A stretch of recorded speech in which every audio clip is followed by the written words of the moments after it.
Partido Lakas ng Masa Senatorial bet Luke Espiritu refutes both statements of fellow candidates Harry Roque and Larry Gadon on martial law and the Marcoses. In a debate organized by the Sunshine Media Network International or SMNI, the senatorial candidates are asked about the Juvenile Justice and Welfare Act.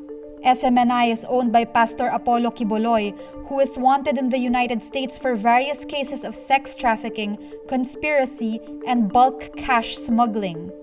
Suspended lawyer Gadon in his answer takes a swipe at the Catholic Church for criticizing martial law.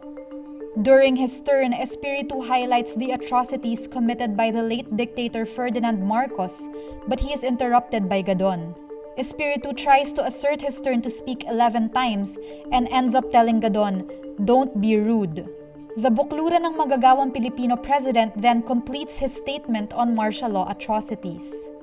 Luksan mo ang usapan, wag mo akong pagbawalan. I go by the record, Amnesty International, 3,257 ang pinatay nung panahon ni Marcos. 35,000 ang mga it's my time, wag kang bastos. It's my time. 35,000. 35,000 ang tinorture. 70,000 ang kinulong. It's a matter of record.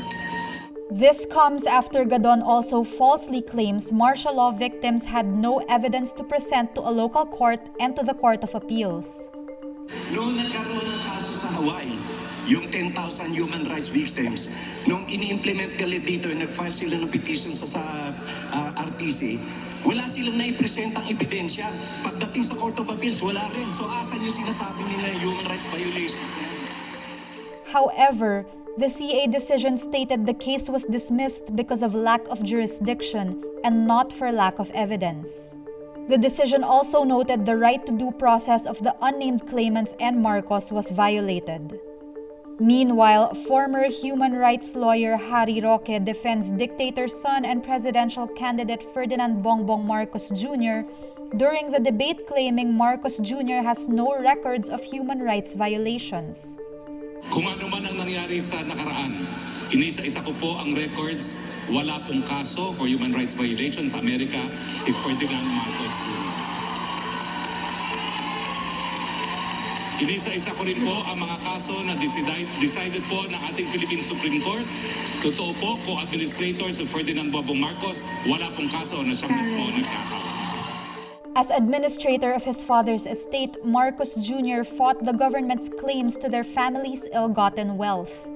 Espiritu hits Roque for turning his back on human rights to run under Marcos's Senate slate.